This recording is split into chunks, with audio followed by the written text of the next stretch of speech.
Support the Amigos podcast and keep the Amiga goodness flowing for just $1 a month. Visit our page at patreon.com/AmigosPodcast.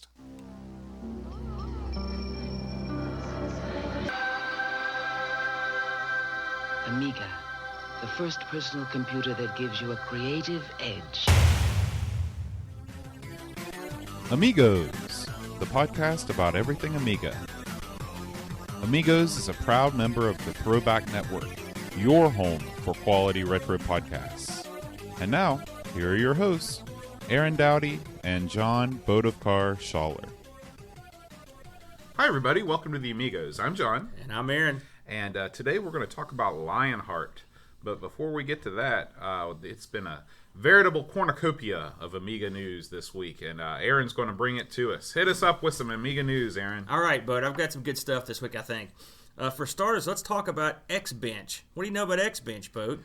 You sent me a link, and it appears to be a way to scan your hard drive for various Amiga type file formats and launch them from inside the kind of a launcher, right? That's roundabout, yes. Xbench is something I came across right after I got the compact flash card for my 1200. It's done by a guy named Jim Neray. I'm not sure. I'm not sure what country he's out of. I don't think he's out of the U.S. I think he's maybe German or Norway. What it is, it's basically a front end for your Amiga games and apps, presumably. And I even saw you could even put your documentation in there for the games. I think there's a way to even do pictures. I'm just scratching the surface of it, but this is an excellent front end. It's got lots of good features. It supports 272 colors with AGA. It auto scans your compact flash or your hard drive, and puts all your games into a list that you can just use your joystick to scroll down. You can have multiple lists. He's made it so you can change music on the backgrounds. You can change has a top 15 list. It's fast. It's very efficient. If you've launched stuff out of the desktop in your Amiga, this is literally, you could set your Amiga up with this, and you could put it in an arcade cabinet. I mean, if you want to, it's that simple. It's a very excellent little utility. So this is something that is strictly only for emulation, or this runs on a real this is Amiga on this runs on an Amiga. Okay. This is an Amiga program. Okay. That's what makes it neat. I mean, you can set your Amiga anywhere and just have it, like if my kid wants to play, I can set this up. He just comes in and picks a game he wants, and wham bam, he's gone. He just released a new version. Believe it was this month. I just found out about it and stuck it on last night, and it's came on, installed like a champ. It works great. I'm just scratching the surface of what you can do with it, but it's an excellent launcher. And I wanted to get this guy a little bit of press because I don't know that many people are using it, and it's outstanding. I really think it's going to be something that people are going to want to look into if they've got an Amiga that actually they're using an actual Amiga to play their stuff. So we're going to link you up to the guy's website, and I've also got there's a forum where he announces all of his stuff. We'll link that in there too. But check it out if you're looking for an interesting way to launch your Amiga stuff. This will probably do the job for you. So does it just run over top of Workbench? Yeah, I mean Okay. So you load the Amiga, you launch Xbench. You can put this in your startup and it will just come up. Mm-hmm. Okay, but yeah, it loads right out. It's real small, and it has a small footprint, so you're not going to eat up those precious resources with a front end. It's going to take a lot of your jack. This thing's pretty small. It's got sort of a demo-y feel to it. The music and stuff's real cool, and he's did a real flashy job on it. He's still working on it. Like I said, it hasn't been worked on for a while, but he just released a new version, so he's still working on it. You can register this. I wanted to mention it on the show, because I couldn't find exactly where you're supposed to register it at. I know he's got a donate button on his page, but it's in French or something. And I was like, I don't know what I'm doing here. So I'm waiting to hear back from him. And if I do, I'll drop a note on the show next week. But it's a good little utility. I'd check it out. Cool. I did want to bring up the fact that we have won our first major award. A major special award. prize. Fragile. And it is the Poddy Awards. That's not Potty. It's the P-O-D-D-I-E. We may win that one too, though. I think we've already won that one.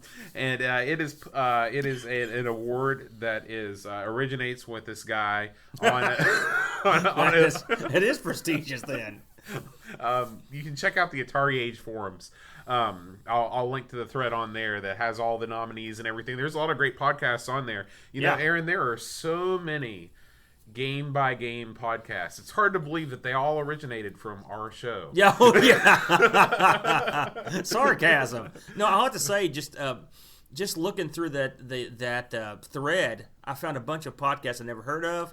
And it's exciting. Yeah, there's a 7800 game by game podcast. I'm really excited about. I was surprised by that. And I think I saw a 5200 in there as well. Me and both have 7800s, stupidly, and there weren't that many. That'd be a very short podcast, right? Because there weren't that many games in there. Right. We were about 60 games. Yeah, like that? I mean a bigger library than the Odyssey 2, but a smaller library than most consoles. Yeah, you're right.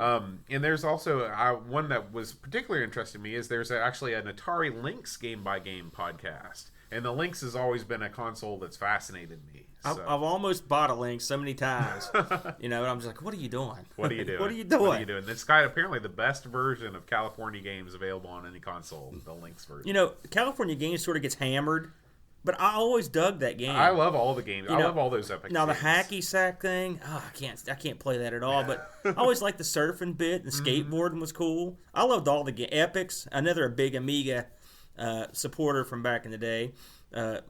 I always loved them. Yeah. And I loved California games. I loved winter games, summer games. They were all great. We should do some epics games. We should. Have we done any yet? We haven't done any yet. Holy smokes. Yeah, so we'll definitely get on that.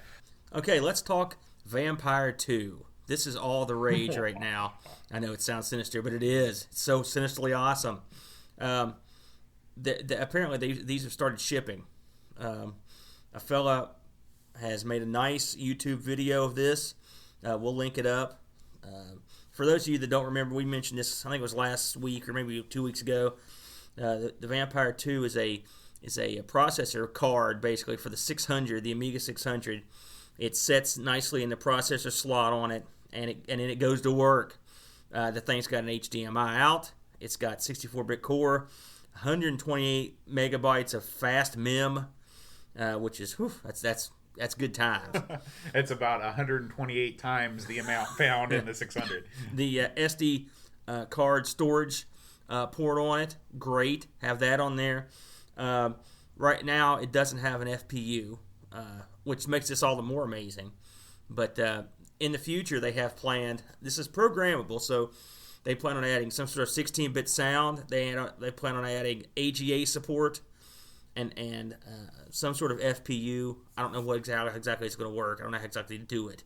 But the video shows some pretty awesome stuff. I think we discussed before the show, they have a video of an Amiga 600 running an NES emulator, which that in itself is outstanding. It's amazing to watch, Super Mario Brothers emulated on an Amiga because of the little things. The way the sprites are drawn on the screen is a little bit different. The way that the music sounds, because it's coming through the Amiga's channels, is just odd. It's not like when you're emulating it, on a PC and you get what approximates, the real sounds. So if you haven't seen that, we'll put up a post. We'll link to a post that has some of those videos as well as the other information. The neat thing about it is, first of all, it's emulating effectively a contemporary system, which that in itself is mind-boggling. I mean, if you consider what emulation is, the fact that this thing's now got enough jack to do that on the Amiga, it's incredible. Yeah. I saw videos of a fellow playing Rise of the Triad. Again, impossible, but it happened. And keep in mind, this is not an AGA. This is just you running straight off. This is just the power of the processing and the extra memory this thing's giving them to allow this to happen. A fellow running Doom, a real streamlined Doom on the Amiga, and I believe the guy that made Doom was at Romero. He said the Amiga could not run Doom. It's a very famous quote. Well, it is now. It got stock Amiga. We'll put that in.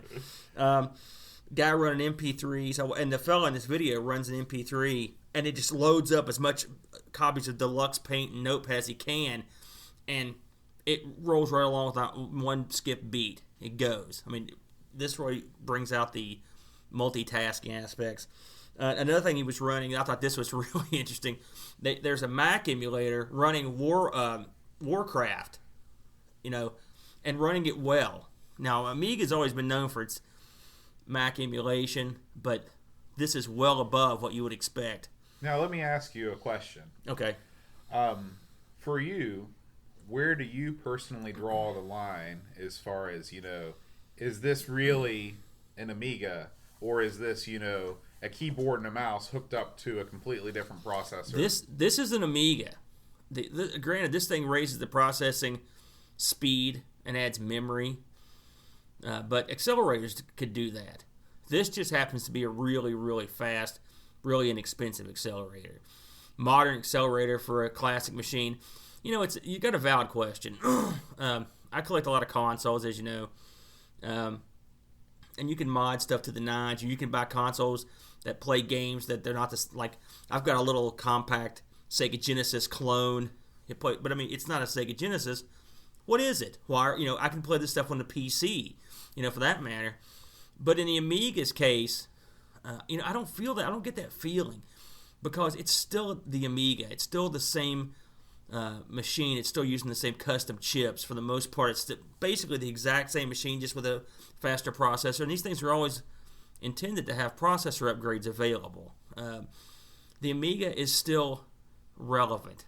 It seems ludicrous to say that. And I'll get in my next story, and you'll understand why it's exciting and it makes me happy that this sort of thing's coming down the pike. This is a modern board that we've been waiting for, I think. Early reviews are very positive. Very minor incompatibilities have cropped up, but I hear it's not going to be a big deal. And there's a lot of expandability in these. So I think this is going to be the bomb, if I may bring that term back. And I mean, you're talking about $160 American. $160 American, somewhere in that ballpark. I'm pre-ordering the 1200 as soon as they announce it. You got to at that price.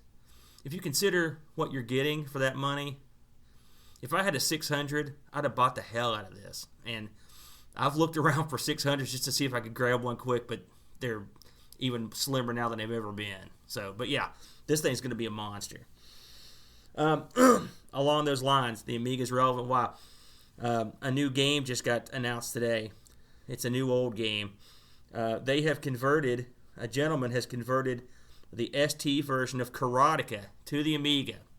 This is very exciting for me because I always loved that game. I was always baffled why we never got a version of it on the Amiga. It's a new port from a fella called Mainoff. I don't have any information on this fella. He's the Ponzi scheme guy. Yeah, that's Madoff. I had never seen the Atari ST. Are you familiar with Karateka, Bo? Oh, yeah. I always pronounced it Karateka. Really? Yeah. I've never heard it pronounced that way. Well, I didn't have a lot of friends growing up. I know, of course, I listen to a lot of Shane R. Monroe's podcast, Retro Gaming Radio. Yeah, he always called it Karateka.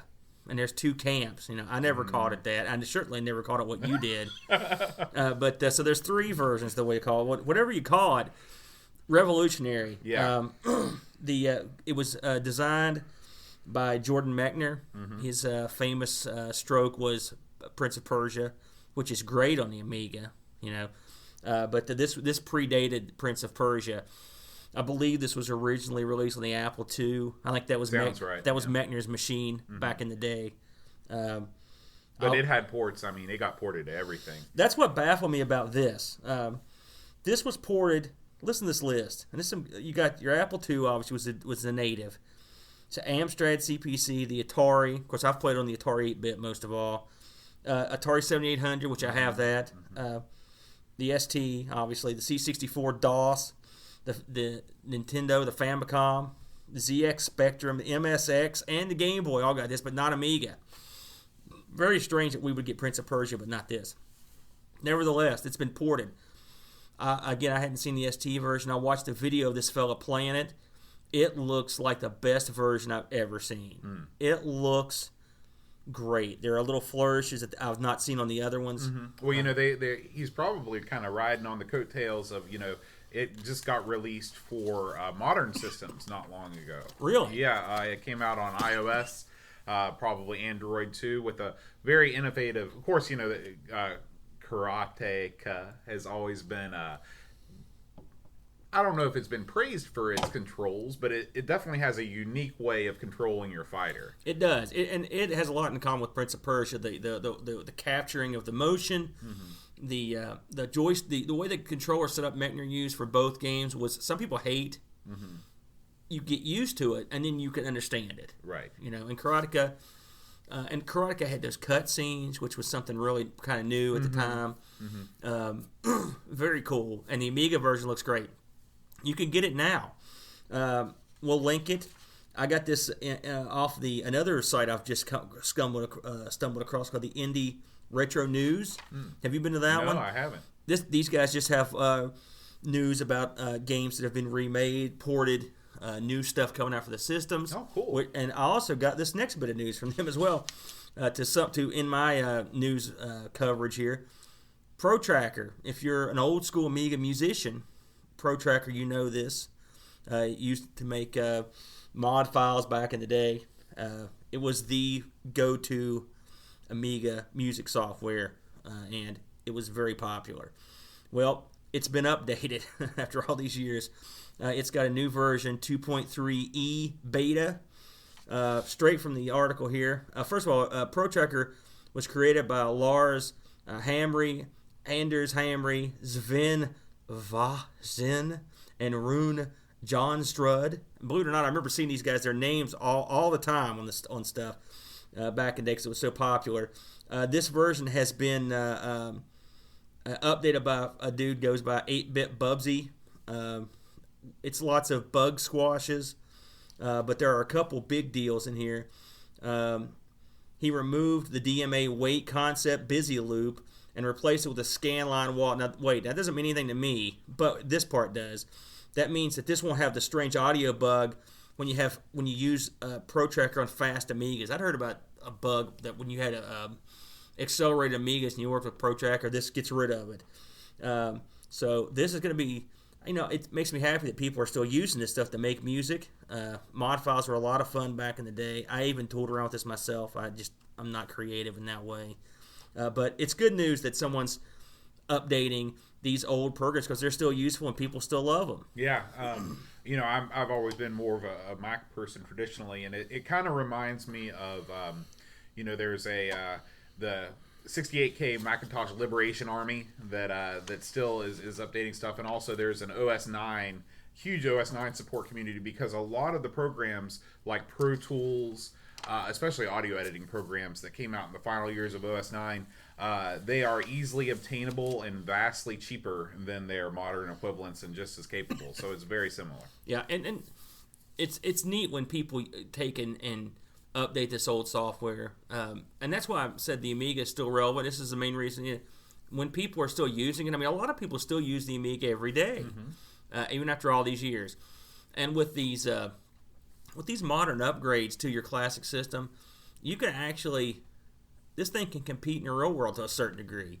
I can see an avenue where internet browsers that were custom built for this faster Amiga could go to work. They could do the stuff that if you could live in in your Amiga environment, some people are comfortable there. I say go for it. Yeah, you talk about 128 megs of RAM.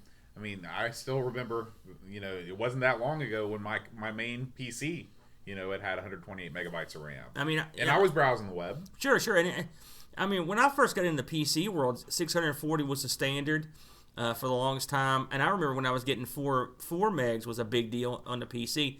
And if you consider how old the Amiga is, it was always ahead of everyone else. So it's nice that, hey, this is sort of the boost that it never got from Commodore, that's for sure.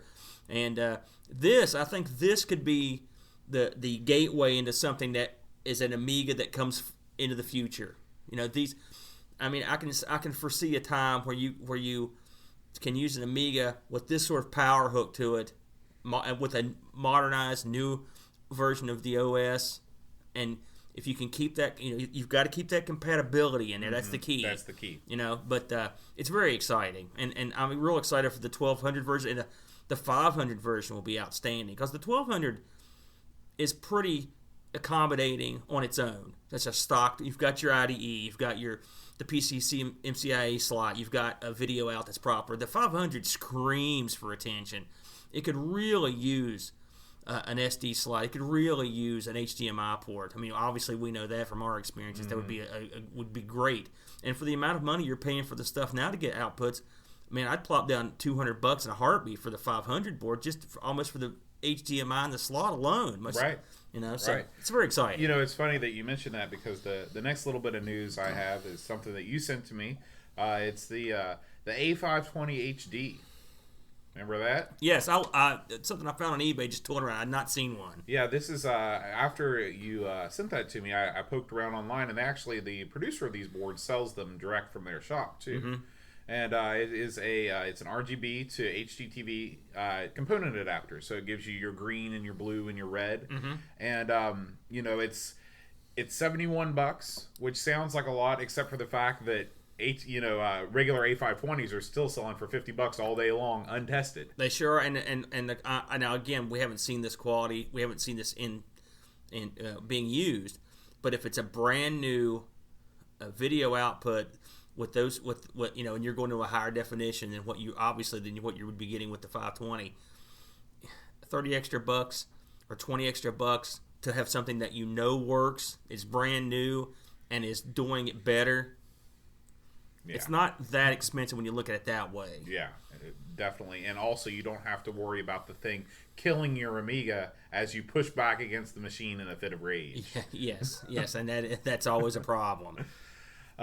So that's, I guess that's all the news that I have. You have any other news? No, I think that sums it up. It was a very exciting week to be an Amiga owner. And I think the gates are opening. I can feel it. Mm-hmm. There's a lot more excitement brewing in the community now, and it's very exciting. Yeah. For our hardware segment this week, I was reading the what I consider to be the best write-up of the history of the Amiga online. I'm sure the books have done it better. But Ars Technica back in 2007. In fact, it was just after I met Aaron. I think maybe one of the first things I sent him, and you probably don't remember this. I don't know why I remember. I posted it. Maybe I posted it to the forums or something. But this history of the Amiga, and it's fantastic. It's 8 parts, I think, 8 or 9 parts. It is very good. Yeah, I read it. I reread some of it this year. It's an outstanding piece. Yeah, and I just wanted to talk a little bit about the old Amiga Joy Board. Okay, which I've never seen one of these in the flesh. Yeah. So the Amiga has its roots as a pseudo peripheral company. J Miner set up this this hardware based thing kind of as a front so they could secretly develop the Amiga. But the Joy Board was a real thing. It was a board that you stood on. And you could control the movement of your character on screen by shifting to the left and shifting to the right. And one of the programmers working at Amiga at the time, R.J. Michael, he developed a game for the Joy Board that was called Zen Meditation. And the object of the game was to sit completely still. And how fun! And so that the game kind of became an inside joke, running joke in the Amiga offices. So much so that whenever they ran across, something that would cause the Amiga to crash, the system error they decided to put up was called Guru Meditation Error. Which that's great. And that is the history of the infamous Guru Meditation Error. And I didn't realize, but I guess on some of the later Amiga systems, Commodore took that out and just called it software failure, which is a sad thing. Yeah.